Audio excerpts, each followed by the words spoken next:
In today's video, we'll explore the life of Ed Latimore, examining the attributes and choices that have driven his success. Ed is a writer, social media influencer, and former professional boxer. Let's begin by discussing the primary drivers that shape our lives: genetics, environment, and age. These three factors play a pivotal role in determining the course of our lives, and I'll delve into how each has impacted Ed Latimore's journey. First, I'd like to provide some background on Ed's early life and how it set the stage for a pivotal decision he made, one that proved to be a game changer. This first clip talks about that situation. But I'll never forget when I was 11.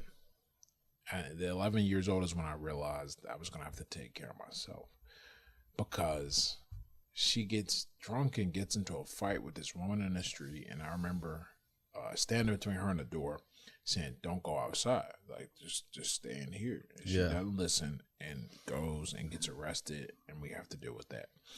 And at that point, I was like, she ended up getting arrested. Yeah. She beat the lady's ass or what? Oh, yeah. And then in retaliation, we woke up to all this garbage dumped on our porch. It was ridiculous. Oh, my God. And then we had to do it to, and then we had to do it with her kids, trying to fight us. It was stupid, Oh, man. my God. But, like, I remember going, I was even at 11, I had enough wherewithal to understand what the dynamic between a parent and a child should be.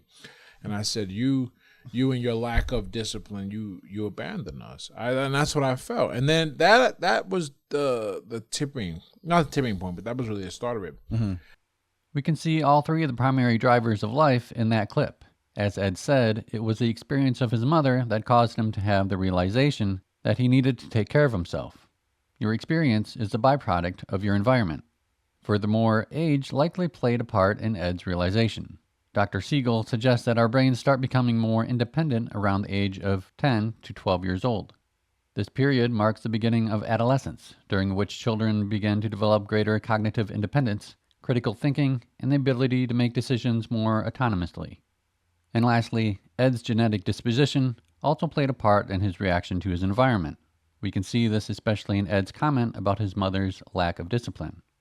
This contrast between Ed's self-discipline and his mother's lack of discipline plays a big part in the conflicts that occur between Ed and his mother. These differences stem from what I call evolutionary settings, which include our perceptions, preferences, and abilities. These settings are hardwired into our genetics and cannot be altered. Often discussed as values, personality traits, and talents, these settings mean that Ed and his mother are simply wired differently. Robert Sapolsky's book, Determine, takes a unique stance on self-discipline and willpower. Instead of viewing them as individual qualities that we can control, Sapolsky suggests that they are largely influenced by biological and environmental factors beyond our conscious control. I concur with that view and propose that Ed has a high level of dopamine in what's referred to as the control circuit in the brain. In their book, The Molecule of More, Daniel Z. Lieberman and Mike Long talk about the two different parts of the brain that produce dopamine, the desire circuit and the control circuit. Quote, "The dopamine desire circuit is powerful. It focuses attention, motivates, and thrills. It has a profound influence over the choices we make. Yet, it isn't all powerful. Addicts get clean, dieters lose weight. Sometimes we switch off the TV, get off the couch, and go for a run. What kind of circuit in the brain is powerful enough to oppose dopamine? Dopamine is. Dopamine opposing dopamine. The circuit that opposes the desire circuit might be called the dopamine control circuit." Unquote. Much of Ed's dopamine is produced in his control circuit, and much of his mother's dopamine is produced in her desire circuit. And this is at the center of much of the tension that exists in their relationship. The difference in dopamine also plays a part in temporal preferences. Much of Ed's focus is on obtaining things in the future. But it is. But there's one skill that makes a big difference, and that's the ability to look at the future and really treat it as a real thing. What I've learned is that people are absolutely off what this thing called the future. They don't consider how their actions, are going to create another reaction, which might create another reaction. Planning is very hard. Imagining that things are going to go wrong, that's very difficult for people. So all of this, I think I naturally, for whatever reason, excel at. And that's helped me make smart moves and stick with something. It's hard to stick with something when you're expecting quick results. But when you know it'll take 2, 3, 5 years. All right, then you're all right. Then you just, all right, just got to put one foot in front of the other, and I'll get through this. In contrast, his mother is focused on obtaining things in the present. One final factor that influenced Ed's childhood is the core value of tranquility. While it may not be immediately apparent, this value reemerges consistently throughout his life. Dr. Stephen Reese defines the core value of tranquility as the desire for emotional calm. Ed's core value of tranquility conflicted with his chaotic childhood environment. This prompted Ed to adopt one of the most effective strategies for improving one's life: aligning your environment with your evolutionary settings. Each person's settings are optimized for a specific environment, and if you're not in that ideal environment, you're likely to feel miserable. Ed discusses this powerful approach in the following clip. But what ends up happening, or what ended up happening for me, is I realized, like, eventually, I just if I just work on myself and build the environment and that I want to build, then the people who are right for it are going to navigate into it, and the people who aren't, they're going to stay away. And that's worked out great, And I think if everyone did this intentionally, not like, oh man, I'm just the way I am, and you can't rock with me, but like intentionally tried to make themselves better and build an environment where there's a standard of behavior and conduct, but we'd probably do a lot better in the world. So that's where that goes for me, because we'd be influencing everyone else around us, and just reinforcing the standards that we set for ourselves through the people we bring around us. Fortunately for Ed, he was able to implement the environment changing strategy to extract himself from his childhood situation and better align his evolutionary settings with his environment. I didn't realize how poorly behind, how far behind I was until I got to high school, and I had the fortune of just we living in something called a magnet system. I don't know if they have something like that here, but if you apply and you meet the criteria, you can go to any high school that is not your region's high school that will feed you in within the city. And I had enough sense to know I cannot continue to go to school in this area, because I'll either end up becoming a kingpin or a killer, but no situation is going to turn out well for me if I continue going here. Mm-hmm. So I got to go to this other school, and for the first time, it was the first time I'd ever been in a home where like a husband and wife lived and raised kids, and they had a house, and it was out the projects. I mean, I was floored. A significant part of Ed's current popularity stems from his journey to sobriety and sharing his experience of overcoming a drinking problem. One of Ed's core values also played a key role as a catalyst for his struggles with alcohol, and that core value is acceptance. Dr. Stephen Reese defines the core value of acceptance as the desire for inclusion, and it is this desire for inclusion that was a big cultural factor for Ed's drinking. So in my 20s, I see everyone, they appear to have these close-knit circles, and at the center of that circle was alcohol. And I was like, all right, I got to be the baddest drinker in the land if I want to fit in and make these people like me. I wanted to fit in. I always felt like I was an outsider. I'm a social person. And I really learned the type of social I am. I'm not like, oh, let's be the butterfly at a party. I'm like a leader. I've only realized that now, that I feel best when I'm leading people or meeting one-on-one with them. But I hate blending in the crowd. I hate small talk, things of that nature. Notice, in addition to acceptance, Ed mentions leadership. This indicates that the core value of power is likely important to him. Dr. Reese defines the core value of power as the desire to influence others. Returning to the core value of acceptance, in his book, Sober Letters to My Drunken Self, Ed says, quote, even though every addict has a different story, there are certain commonalities. One that is critical is the desire for acceptance, unquote. If you'd like to see how the core value of acceptance plays out in another life, be sure to check out my life analysis of Chris Williamson. To achieve sobriety, Ed once again changed his environment by joining the National Guard. And although that decision was not made in order to quit drinking, it was a big factor in that decision. So I wanted to get some skills, and I figured being an Army vet would look good. They would pay for me to go to school as the National Guard. Yeah. And it got me away, man. I didn't like. I was just in a bad spot. I didn't have any money. I was running out of money, and what was becoming my source of identity was just being this booze and playboy, man. It was bad. This change in environment not only got him away from the usual triggers for drinking, but it also forced him to experience some of the benefits of introversion. Ed has a core value of social contact, or in terms of personality traits, extroversion. By limiting his social contact, Ed was able to experience some introspection that he may not have had experienced otherwise. You know, my first day of basic was June 4th, and my last day of everything was like December 19th. So I was away for 6 months ish, and during that 6 month time, I managed to sneak off base one time and have a drink. That's where we're at, right? But the other times, you know, you spend a lot of time by yourself. You spend a lot of time in your head, a lot of silence, especially in the first part of basic training. You can't talk, and I just kept reflecting and thinking about myself, and I'm like, holy hell, man, it's not looking good. We gotta really get it together. And I came face to face with the fact that I was like, I was probably a mess. So I came back from Trade Dog with that whole thing, AI Team Basic. I went out drinking one night with my friends, and I woke up all hungover, wondering if I did anything stupid. And I said, you know what? Now you're under UCMJ. You're trying to box professionally, and you just met this great girl, and you're going to school. Alcohol. I reasoned that alcohol was the reason I was not making any progress prior to.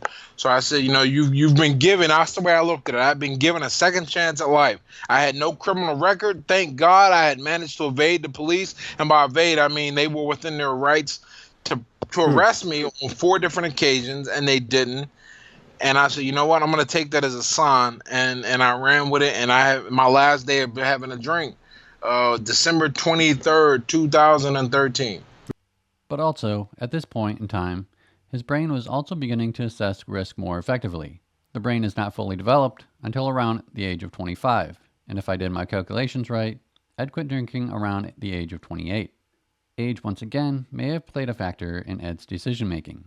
Ed does not like unnecessary risk, and now that he had more to lose, risk was a consideration. I think about all the times I drove drunk. No one died, sure. But the risk was there, and I'm a really big person about risk. Maybe if I had a more deterministic mindset and I didn't think about the probabilities, maybe it doesn't bother me. But I'm very aware of the probability. I talk about it all the time. I mean, I stopped drinking before the law of large numbers caught up with me, which is the whole idea. The more you commit, the more times you flip a coin, right? Yeah. The closer it should get to 1/2, which is what we expect. You know, half the time heads tail. But if you flip it 10 times, it could be like you could realistically get 10 heads in a row, right? But the larger the number of trials gets, the closer you trend to what the expected average should be, right? So like blackjack. Right, you could. That's why the casino always wins. Yeah, man. that's right. The house always wins, right? That's true. So that's true. If I think about this and I go, well, I beat the law of large numbers, right? Or I stopped playing before the law of large numbers beats me is a better way to look at it. Before Ed joined the National Guard, he became a boxer at the age of 22. There are a few core values that came into play when he made that decision. The first is status. Ed wanted a higher status than what he had at that time. Initially, I went into boxing because I needed something to do. I wasn't doing much with my life at all, and I felt like I was just wasting away. I think I was working at Starbucks and drinking. Wasn't doing anything. Wasn't really disciplined. I was really turning into, like, if you ask, what does this guy do or know, and they'd be like, nothing. Okay. So I didn't want to be a regular old dude. As I kept training, and I liked that I was learning something that was applicable. And you can see that maybe there's a future that's great for you, but I had no idea. Like half the things you fought on HBO, no? You had to fight on Showtime. Showtime. There we go. But even before that, that's just the cool thing. That's like kind of what you expect to happen. But along the way, the friends I meet, the programs I was part of. I was telling you before we started recording, and I was living in Los Angeles for 2 years. That's how I ended up out there, is that I was sponsored. They paid for me. They flew me out, paid for my apartment, paid for my food. It was a good experience, and I became an even better fighter because of it. But that's all the little things that happen that you don't think about. I was just thinking about, I want to be a little cooler. I go to a party, I want to have something to say I do. I'm not just this cat drinking and working at Starbucks. I don't want to be boring. Another core value that led to Ed's decision to box is competition. Ed likes to compete, and boxing offered a way to do that. Going a step further, another of Ed's core values is vengeance. Competition and vengeance are so closely associated that Dr. Stephen Reese combined competition into the vengeance category. However, in most desirable environments, vengeance may be maladaptive.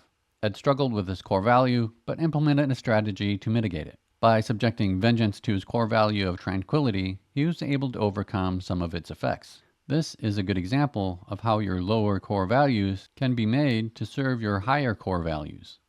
So I left, and I spent time being very angry. And then one day I figured out, and it was affecting how I would deal with her when I saw her. So you went like on your own. You moved away, and Oh yeah, Okay. since I was 18, I moved home one time, and because I needed to go home, and I hit it was a rock bottom point like we talked about. Yeah. and it only lasted 4 months because right around month 3 or maybe month 2 I was like, this is a problem. I will suffer out there. I'm going to suffer no matter what. Basically, is what I thought. I said, well, let's suffer in a way to hopefully build some character and doesn't have me think about doing something crazy.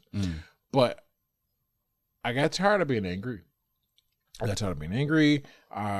it wasn't consistent with the way my kind of philosophy about the world was developing, which is very much responsibility for how you feel in your environment and how you think about things.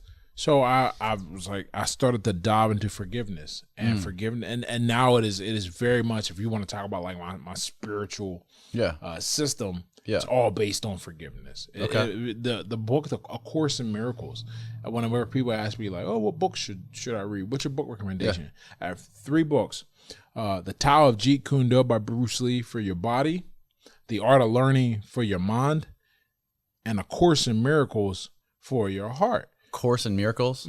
A Course in Miracles. And the whole premise, I won't get into the whole premise, it's kind of kooky, but the basic idea is that forgiveness is the only way you can ever be at peace. Right. And but forgiveness is an act. It's not a thing you just, well, I'm going to be forgiven. No, you have to work at it, and there's a way to work at it. And it really very much influenced how I was able to work through a lot of problems. How like now when I look back at some of my behavior when I was drinking, how that affected things. And because when you stop drinking and you look back at yourself when you're sober, you go, holy hell, that guy was a problem. And you feel bad. You feel bad about the way you talked, the way you treated, some of the things you did, the risk you took, the lives you put in danger, the people you annoyed, the friendships you strained, all of that. You feel bad about all of it. And I don't have those moments that much anymore. But when I first stopped drinking, I would have a lot of them.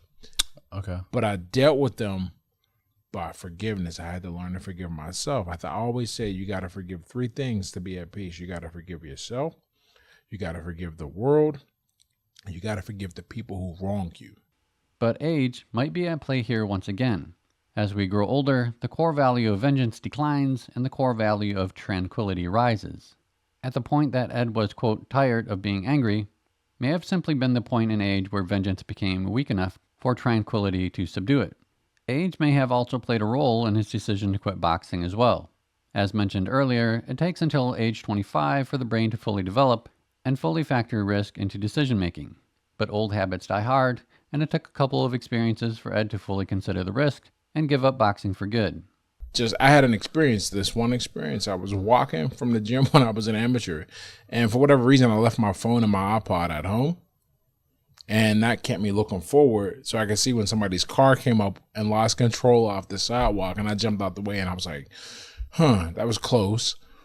I could lose boxing at any time. Let me do something else with my life and start building that up. This led to Ed's decision to join the National Guard, as mentioned earlier, and pursue an education. However, he still pursued boxing until another experience made him consider the risk once again. And what ended up happening is I got injured as a pro, and then my coach was like, dude, he's like, man, you're doing all this stuff. Your life is great. Why are you still here? Like, do you understand that every time you walk in the ring, you have a chance of being permanently altered in a way that can alter your life and not in a positive direction? Neurotransmitters and hormones may have also influenced Ed's decision to quit boxing. After suffering his first professional loss in boxing, Ed likely experienced a decrease in both dopamine and testosterone levels. a phenomenon discussed in The Winner Effect by Ian H. Robertson. This decrease would have played a critical role in any lack of motivation or competitive drive to continue boxing. The drop in dopamine, a neurotransmitter linked to pleasure and reward, would have diminished the sense of satisfaction and motivation that had previously fueled his training and performances. Meanwhile, the reduction in testosterone, a hormone associated with confidence and aggression, likely eroded his desire to compete. As The Winner Effect explains, this physiological shift, compounded by the emotional impact of the loss, may have led Ed to lose interest in boxing, as the neurochemical rewards that once made the sport so exhilarating were no longer present. Well, boxing, you get humbled, and you get humbled hard too. Yeah. You don't just kind of get humbled, right? Everyone, that negative feedback loop pushes you down quick.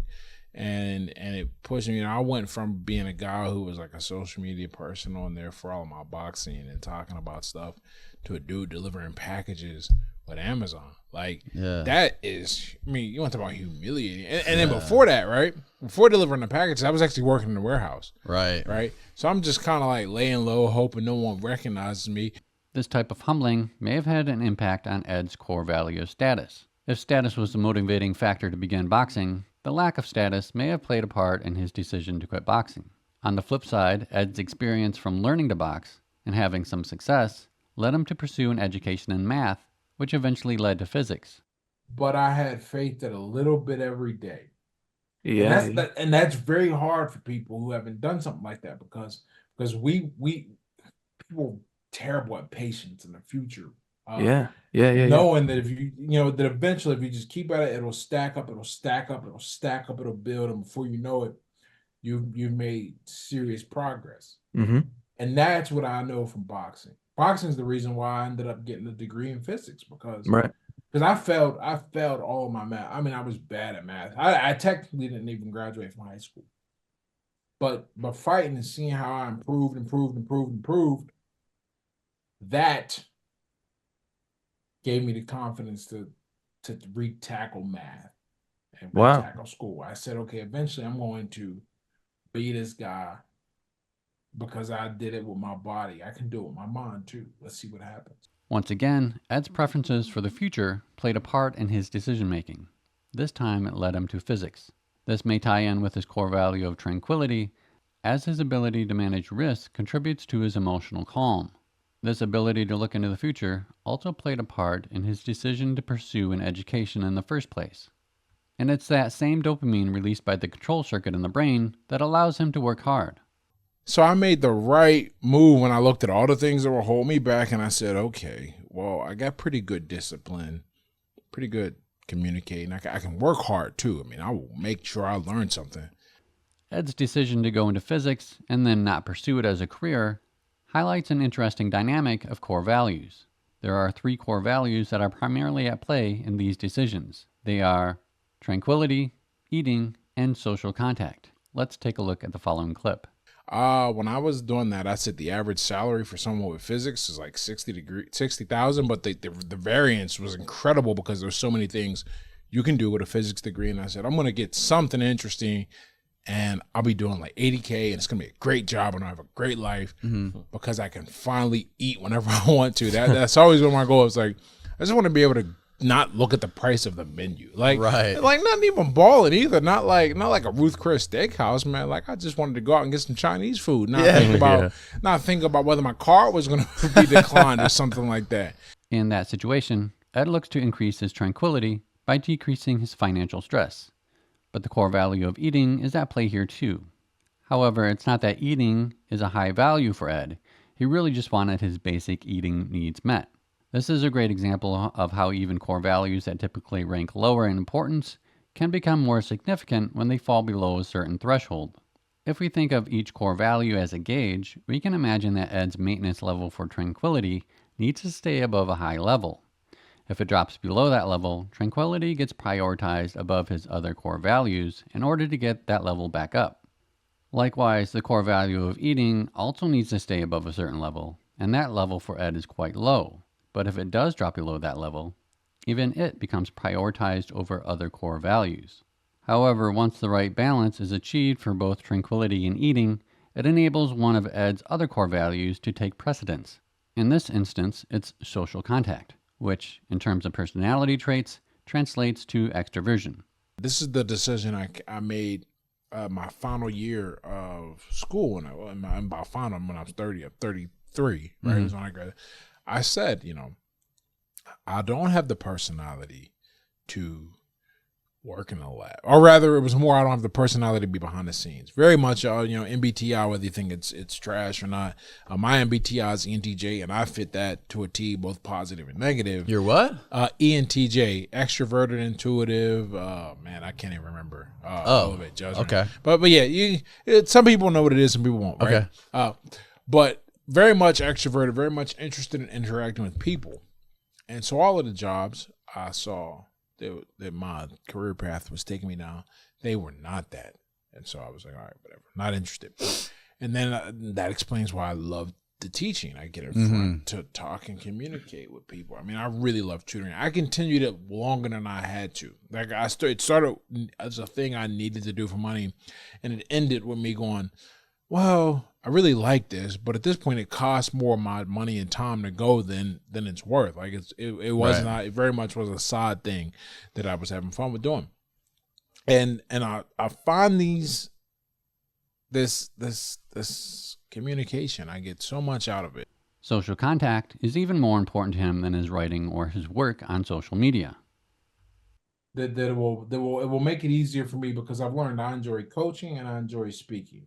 Mhm. Way more than anything else by a pretty huge margin. Like online passive income is really nice and useful and keeps the lights on and the food on the table. But in terms of where I get the greatest enjoyment from it, it would be stuff like this, or speaking in front of Sure. an audience, or working with a client one-on-one.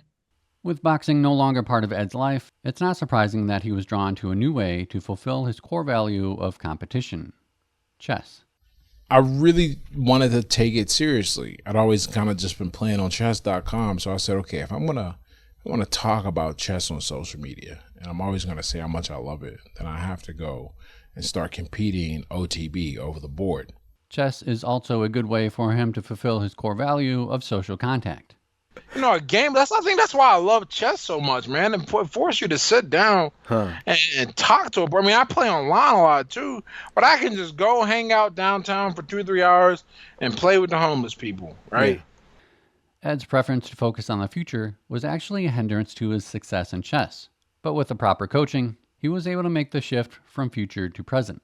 So to recap, Ed's top core values are social contact, competition, status, power, and tranquility. Aligning with those values gives him motivation and impacts his decision making.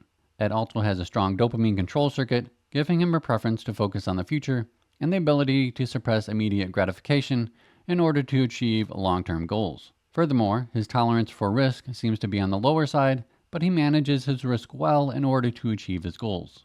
And we've seen how the primary drivers of life, which are genetics, environment, and age, have impacted his decision making and his life.